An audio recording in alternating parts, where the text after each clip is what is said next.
Good evening and welcome to my channel. Tonight we'll be reading The Fall of the House of Usher by Edgar Allan Poe. Son cœur est un luth suspendu, sitôt qui on le touche il résonne de Béranger. During the whole of a dull, dark, and soundless day in the autumn of the year, when the clouds hung oppressively low in the heavens, I had been passing alone, on horseback, through a singularly dreary tract of country, and at length found myself, as the shades of the evening drew on, within view of the melancholy house of Usher. I know not how it was, but with the first glimpse of the building, a sense of insufferable gloom pervaded my spirit. I say insufferable, for the feeling was unrelieved by any of that half-pleasurable because poetic sentiment with which the mind usually receives even the sternest natural images of the desolate or terrible.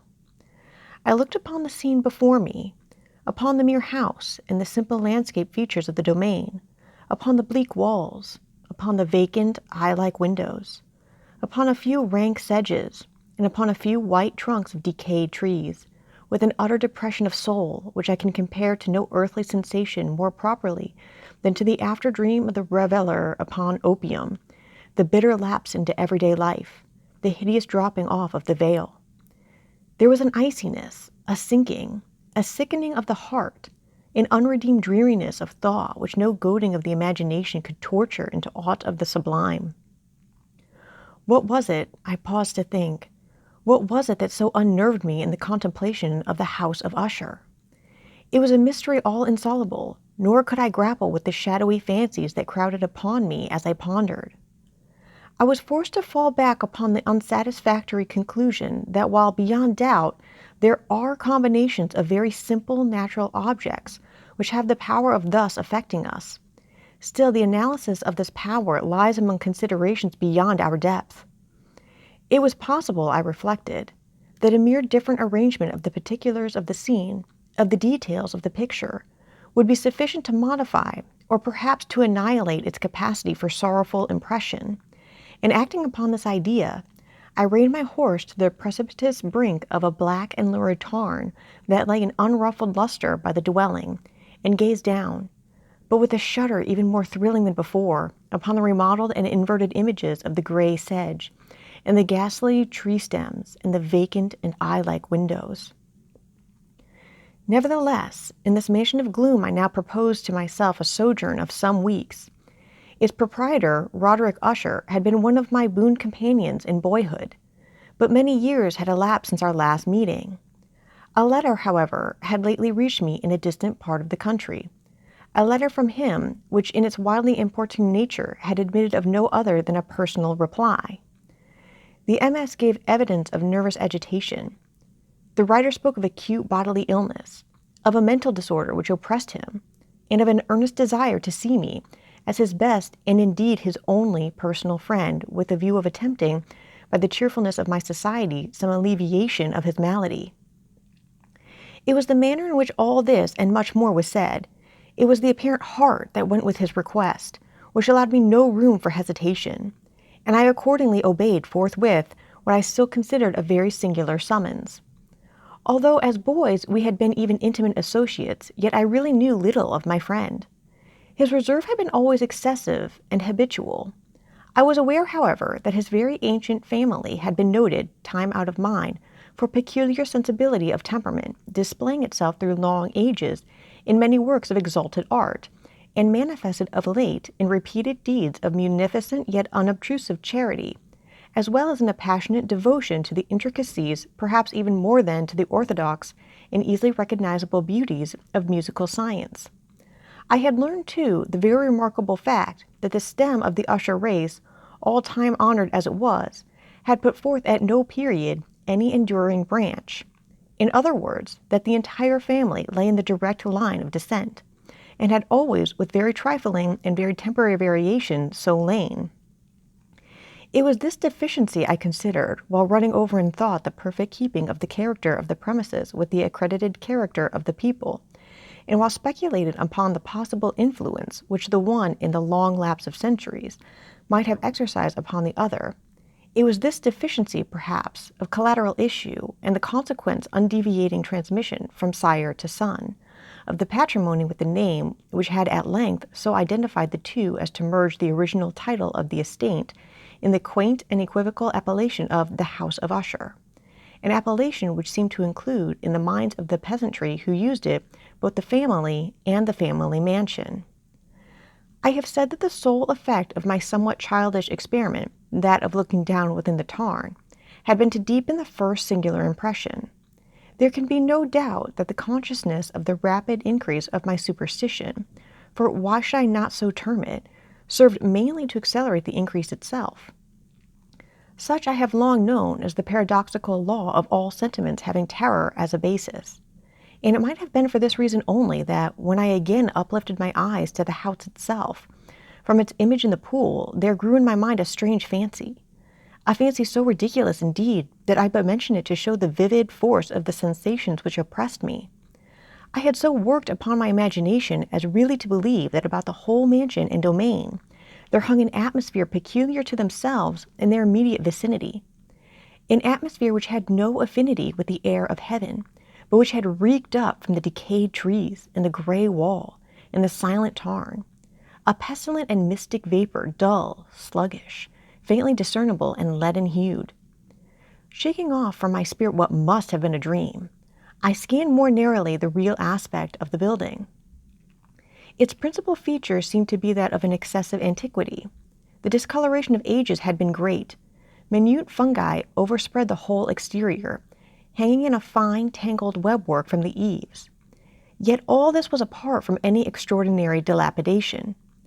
No portion of the masonry had fallen, and there appeared to be a wild inconsistency between its still perfect adaptation of parts and the crumbling condition of the individual stones. In these there was much that reminded me of the spacious totality of old woodwork which has rotted for long years in some neglected vault, with no disturbance from the breath of the external air. Beyond this indication of extensive decay, however, the fabric gave little token of instability. Perhaps the eye of a scrutinizing observer might have discovered a barely perceptible fissure which, extending from the roof of the building in front, made its way down the wall in a zigzag direction until it became lost in the sullen waters of the tarn. Noticing these things, I rode over a short causeway to the house. A servant in waiting took my horse, and I entered the Gothic archway of the hall. A valet of stealthy step thence conducted me in silence through many dark and intricate passages in my progress to the studio of his master. Much that I encountered on the way contributed, I know not how, to heighten the vague sentiment of which I have already spoken, while the objects around me, while the carvings of the ceilings, the somber tapestries of the walls, the ebon blackness of the floors, and the phantasmagoric armorial trophies which rattled as I strode were but matters to which, or to such as which, I had been accustomed from my infancy. While I hesitated not to acknowledge how familiar was all this, I still wondered to find how unfamiliar were the fancies which ordinary images were stirring up. On one of the staircases, I met the physician of the family. His countenance, I thought, wore a mingled expression of low cunning and perplexity. He accosted me with trepidation and passed on. The valet now threw open a door and ushered me into the presence of his master. The room in which I found myself was very large and lofty. The windows were long, narrow, and pointed, and at so vast a distance from the black oaken floor as to be altogether inaccessible from within. Feeble gleams of encrimsoned light made their way through the trellised panes and served to render sufficiently distinct the more prominent objects around. The eye, however, struggled in vain to reach the remoter angles of the chamber or the recesses of the vaulted and fretted ceiling. Dark draperies hung upon the walls. The general furniture was profuse, comfortless, antique, and tattered. Many books and musical instruments lay scattered about, but failed to give any vitality to the scene. I felt that I breathed an atmosphere of sorrow. An air of stern, deep, and irredeemable gloom hung over and pervaded all.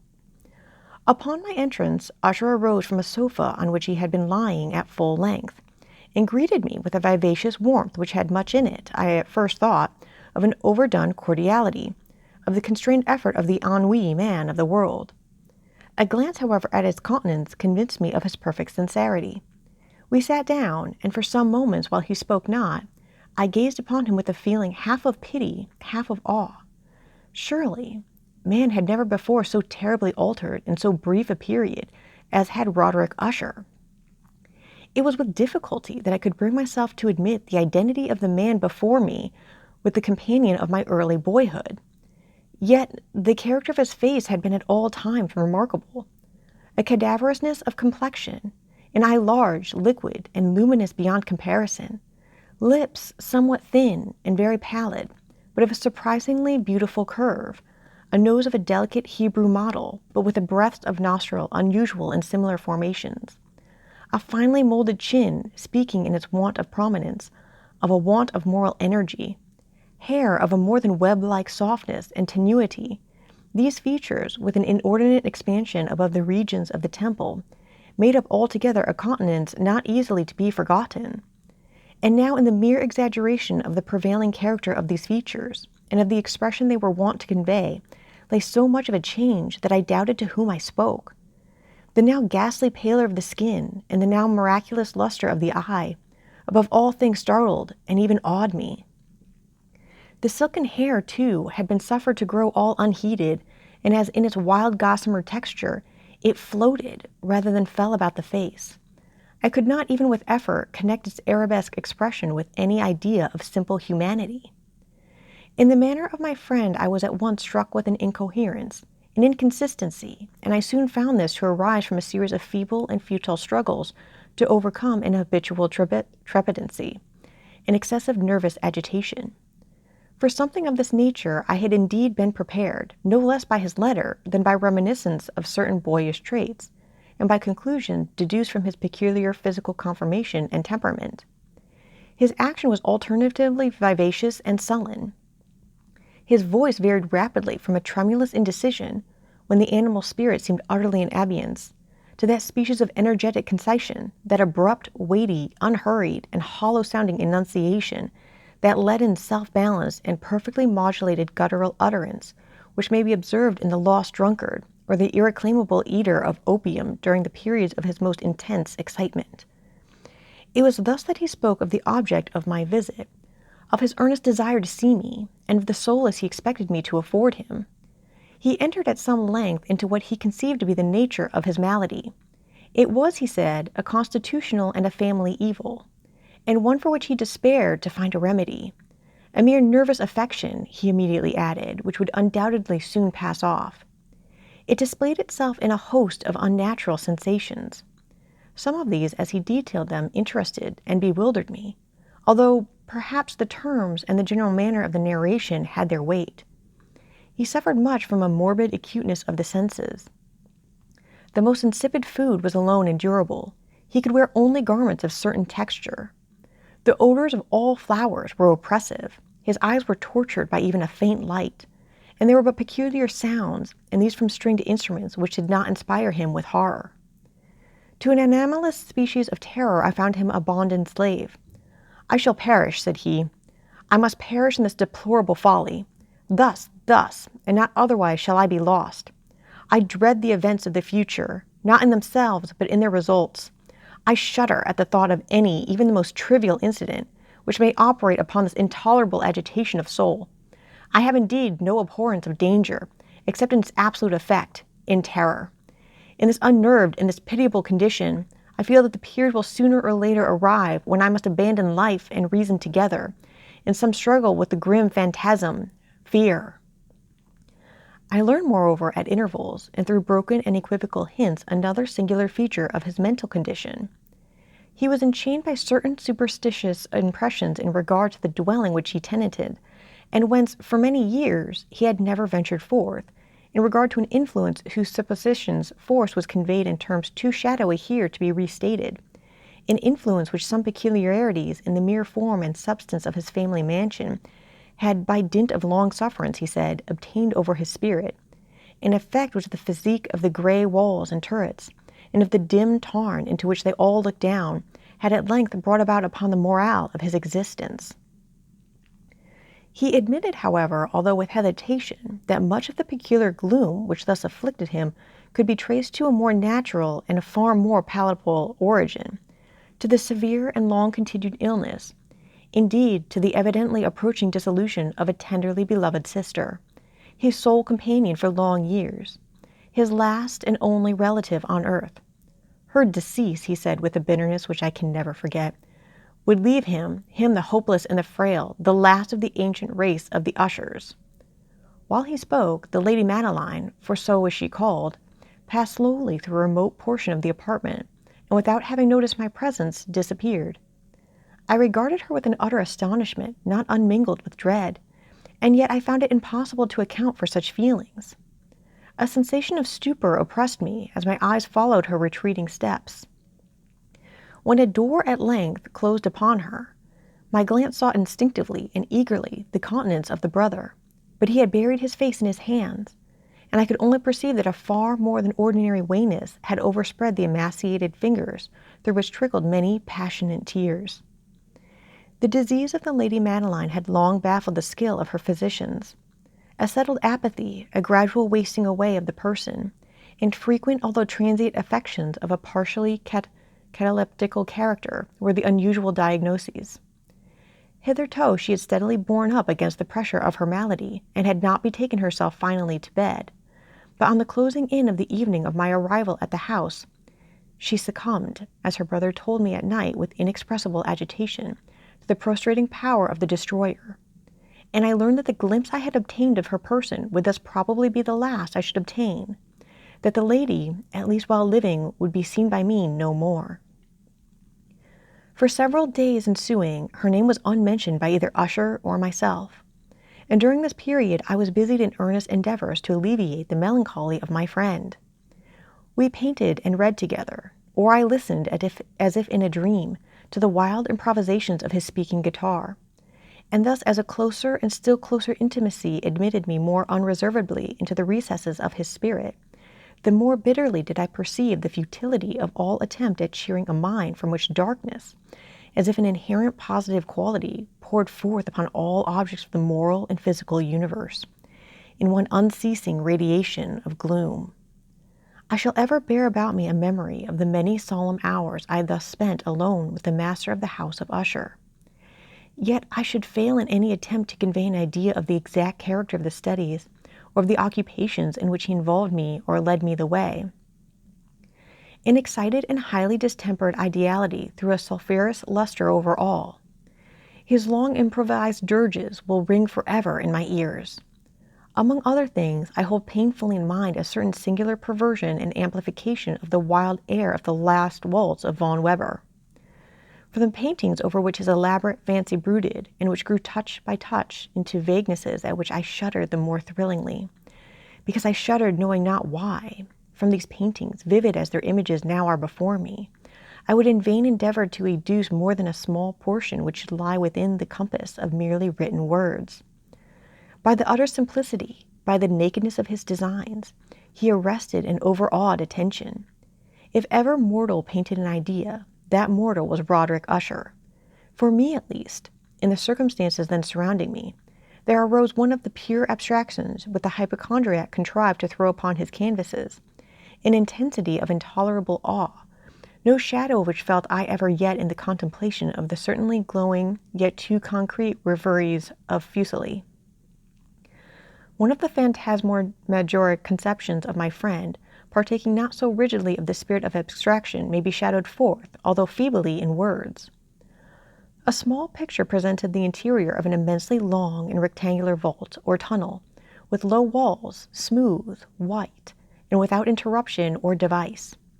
Certain accessory points of the design served well to convey the idea that this excavation lay at an exceeding depth below the surface of the earth. No outlet was observed in any portion of its vast extent, and no torch or other artificial source of light was discernible. Yet a flood of intense rays rolled throughout, and bathed the whole in a ghastly and inappropriate splendor. I have just spoken of that morbid condition of the auditory nerve which rendered all music intolerable to the sufferer, with the exception of certain effects of stringed instruments. It was perhaps the narrow limits to which he thus confined himself upon the guitar which gave birth, in great measure, to the fantastic character of his performances. But the fervid facility of his impromptus could not be so accounted for. They must have been and were in the notes as well as in the words of his wild fantasias, for he not unfrequently accompanied himself with rhymed verbal improvisations. The result of that intense mental collectedness and concentration to which I have previously alluded as observable only in particular moments of the highest artificial excitement. The words of one of these rhapsodies I have easily remembered. I was, perhaps, the more forcibly impressed with it as he gave it because in the under or mystic current of its meaning, I fancy that I perceived, or for the first time, a full consciousness on the part of Usher of the tottering of his lofty reason upon her throne. The verses, which were entitled The Haunted Palace, ran very nearly, if not accurately, thus. In the greenest of our valleys, by good angels tenanted, once a fair and stately palace, radiant palace, reared its head. In the monarch thought's dominion it stood there. Never seraph spread a pinion over fabric half so fair. Banners yellow, glorious, golden, on its roof did float and flow. All this was in the olden time long ago. And every gentle air that dallied in that sweet day, along the ramparts plumed and pallid, a winged odor went away. Wanderers in that happy valley through two luminous windows saw spirits moving musically to a lute's well-tuned law, round about a throne where sitting, Porphyrion in state his glory well befitting, the ruler of the realm was seen. And all with pearl and ruby glowing was the fair palace door, through which came flowing, flowing, flowing, and sparkling evermore, a troop of echoes whose sweet duty was but to sing, in voices of surpassing beauty, the wit and wisdom of their king. But evil things in robes of sorrow assail the monarch's high estate. Ah, let us mourn, for never morrow shall dawn upon him desolate. And round about his home the glory that blushed and bloomed is but a dim remembered story of the old time entombed.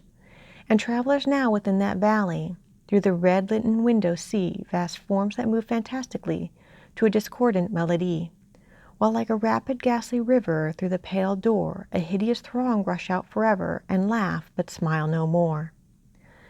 I will remember that suggestions arising from this ballad led us into a train of thought wherein there became manifest an opinion of Usher's, which I mentioned not so much on account of its novelty, for other men have thought thus, as on account of the pertinacity with which he maintained it.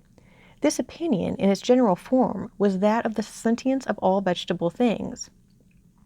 But in his disordered fancy, the idea had assumed a more daring character, and trespassed under certain conditions upon the kingdom of inorganization. I lack words to express the full extent, or the earnest abandon of his persuasion. The belief, however, was connected, as I have previously hinted, with the gray stones of the home of his forefathers. The conditions of the sentience had been here, he imagined, fulfilled in the method of collocation of these stones, in the order of their arrangement, as well as in that of the many fungi which overspread them, and of the decayed trees which stood around, above all in the long undisturbed endurance of all this arrangement, and in its reduplication in the still waters of the tarn. Its evidence, the evidence of the sentience, was to be seen, he said, and I here started as he spoke, in the gradual yet certain condensation of an atmosphere of their own about the waters and the walls. The result was discoverable, he added, in that silent yet importunate and terrible influence which for centuries had molded the destinies of his family, and which made him what I now saw him, what he was. Such opinions need no comment, and I will make none. Watson, Dr. Percival Spallanzani, and especially the Bishop of Llandaff. See Chemical Volumes, Volume 5. Our books, the books which for years had formed no small portion of the mental existence of the invalid, were, as might be supposed, in strict keeping with this character of phantasm. We pored together over such works as the Vervent et Chartreuse of Gresset, the Belphegor of Machiavelli, the Heaven and Hell of Swedenborg, the Subterranean Voyage of Nicholas Klim by Holberg, the Cheiromancy of Robert Fludd, of Jean d'Endingen, and of de la Chambre, the Journey into the Blue Distance of Tieck, and the City of the Sun of Campanella.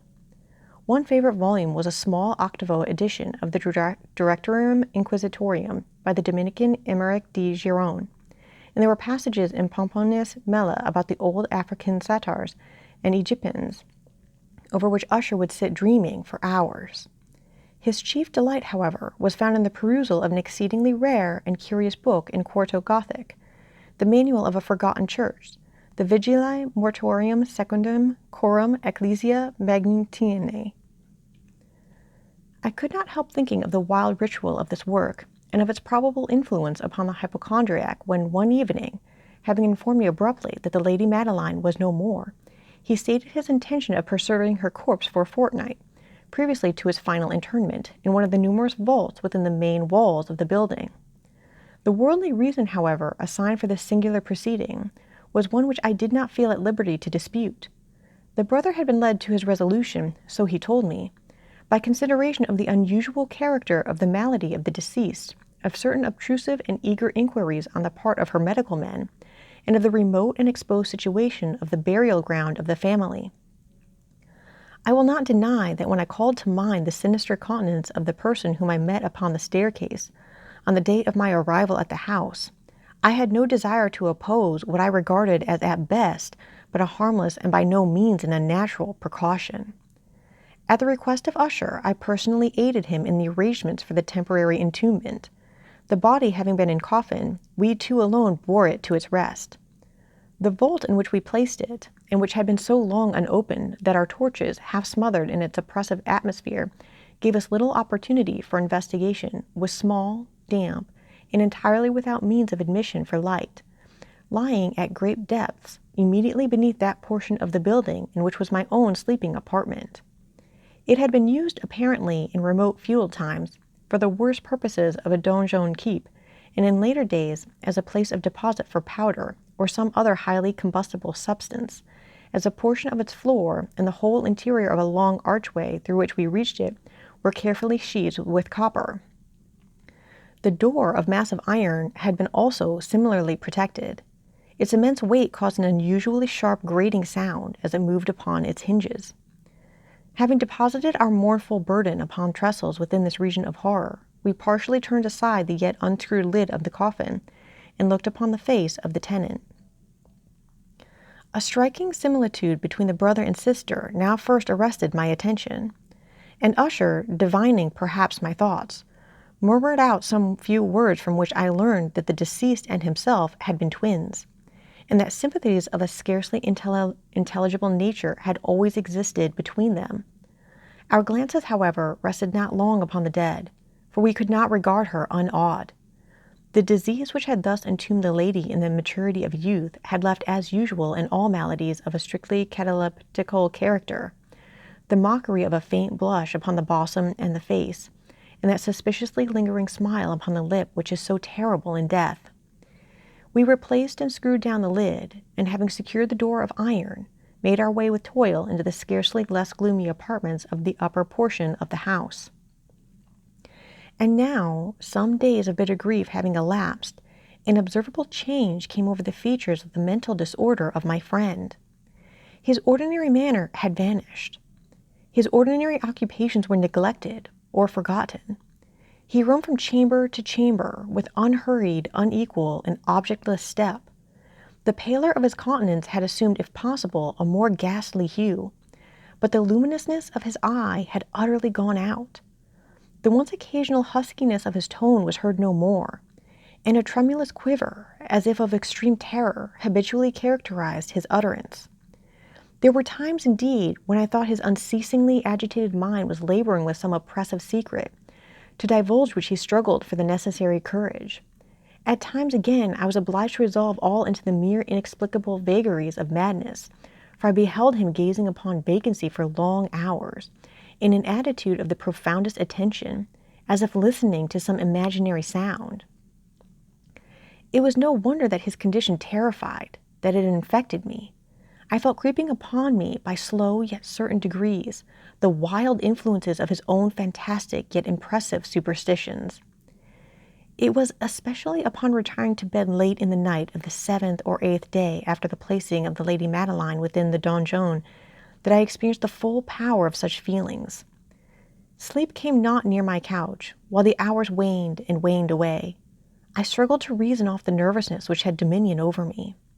I endeavored to believe that much, if not all, of what I felt was due to the bewildering influence of the gloomy furniture of the room, of the dark and tattered draperies which, tortured into motion by the breath of a rising tempest, swayed fitfully to and fro upon the walls, and rustled uneasily about the decorations of the bed.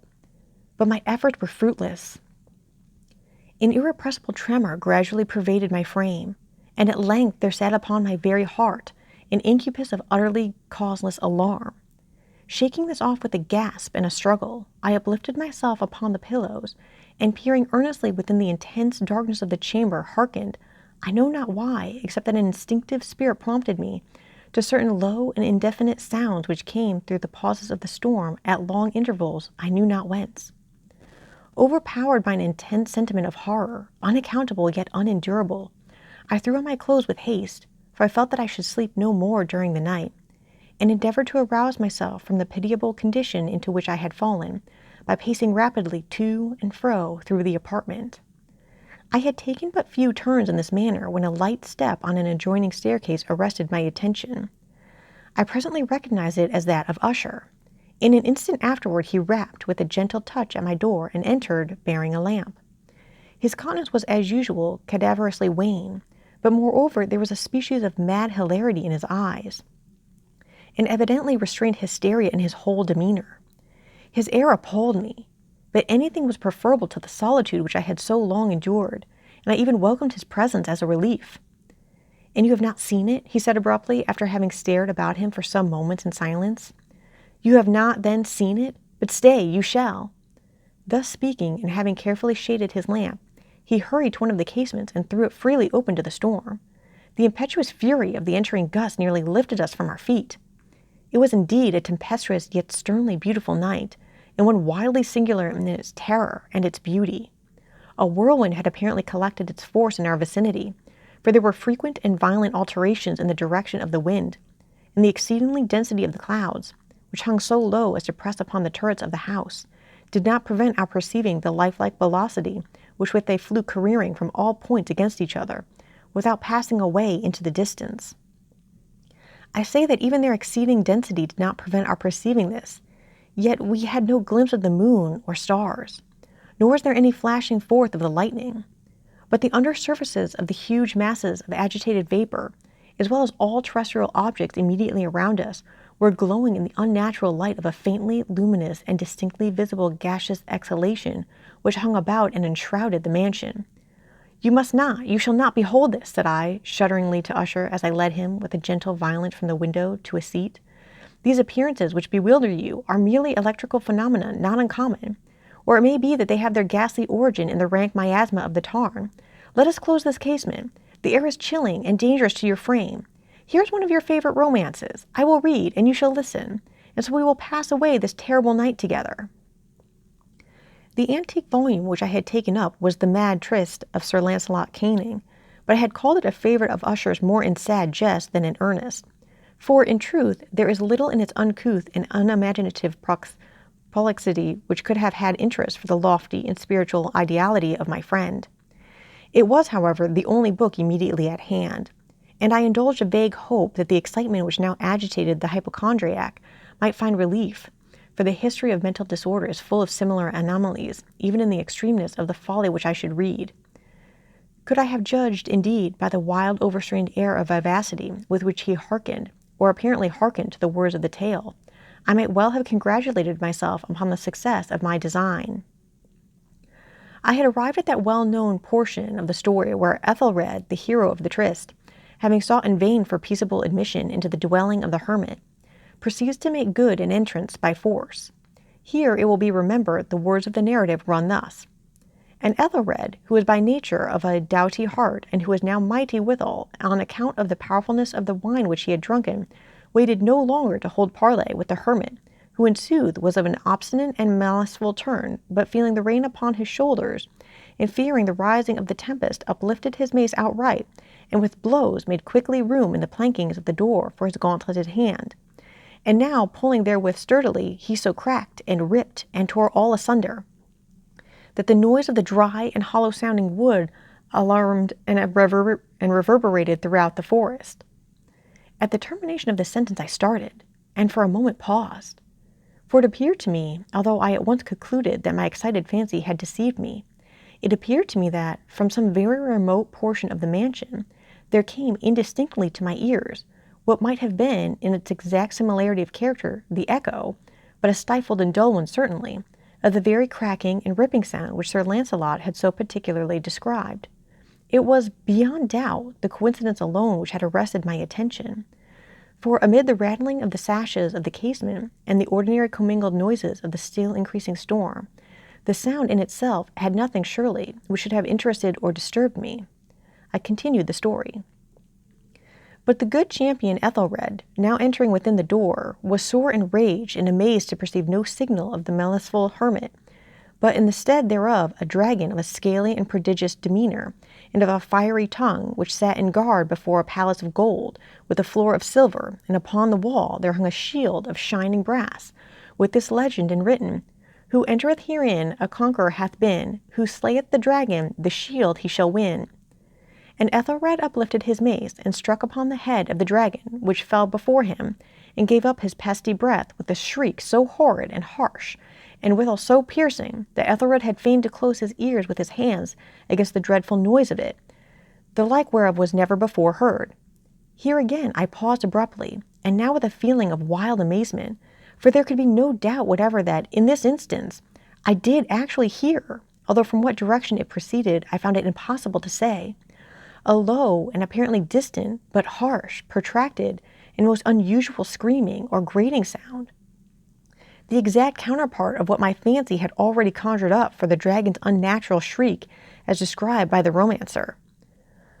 Oppressed as I certainly was upon the occurrence of the second and most extraordinary coincidence, by 1,000 conflicting sensations in which wonder and extreme terror were predominant, I still retained sufficient presence of mind to avoid exciting, by any observation, the sensitive nervousness of my companion. I was by no means certain that he had noticed the sounds in question, although assuredly a strange alteration had, during the last few minutes, taken place in his demeanour. From a position fronting my own, he had gradually brought round his chair so as to sit with his face to the door of the chamber, and thus I could but partially perceive his features, although I saw that his lips trembled as if he was murmuring inaudibly. His head had dropped upon his breast, yet I knew that he was not asleep, from the wide and rigid opening of the eye as I caught a glance of it in profile. The motion of his body, too, was at variance with this idea, for he rocked from side to side with a gentle yet constant and uniform sway. Having rapidly taken notice of all this, I resumed the narrative of Sir Lancelot, which thus proceeded. And now the champion, having escaped from the terrible fury of the dragon, bethinking himself of the brazen shield, and of the breaking up of the enchantment which was upon it, removed the carcass from out of the way before him, and approached valorously over the silver pavement of the castle to where the shield was upon the wall, which in sooth tarried not for his full coming, but fell down at his feet upon the silver floor with a mighty great and terrible ringing sound. No sooner had these syllables passed my lips than, as if a shield of brass had indeed, at that moment, fallen heavily upon a floor of silver, I became aware of a distinct, hollow, metallic, and clangorous, yet apparently muffled reverberation. Completely unnerved, I leapt to my feet, but the measured rocking movement of Usher was undisturbed. I rushed to the chair in which he sat. His eyes were bent fixedly before him, and throughout his whole countenance there reigned a stony rigidity. But as I placed my hand upon his shoulder, there came a strong shudder over his whole person. A sickly smile quivered about his lips, and I saw that he spoke in a low, hurried, and gibbering murmur, as if unconscious of my presence. Bending closely over him, I at length drank in the hideous import of his words. Not hear it? Yes, I hear it, and have heard it. Long, many minutes, many hours, many days have I heard it. Yet I dared not. Oh, pity me, miserable wretch that I am. I dared not speak. We have put her living in the tomb. Said I not that my senses were acute? I now tell you that I heard her first feeble movements in the hollow coffin. I heard them many, many days ago, yet I dared not speak. And now, tonight, Ethelred, the breaking of the hermit's door, and the death cry of the dragon, and the clangor of the shield, say, rather, the rending of her coffin, and the grating of the iron hinges of her prison, and her struggles within the copper archway of the vault. Oh, whither shall I fly? Will she not be here anon? Is she not hurrying to upbraid me for my haste? Have I not heard her footsteps on the stair? Do I not distinguish that heavy and horrible beating of her heart? Madman! Here he sprang fiercely to his feet, and shrieked out his syllables, as if in the effort he were giving up his soul. "Madman, I tell you that she now stands within the door!" As if in the superhuman energy of his utterance there had been found the potency of a spell. The huge antique panels to which the speaker pointed threw slowly back upon the instant their ponderous and ebony jaws. It was the work of the rushing gust, but then without those doors there did stand the lofty and enshrouded figure of the Lady Madeline of Usher. There was blood upon her white robes, and the evidence of some bitter struggle upon every portion of her emaciated frame.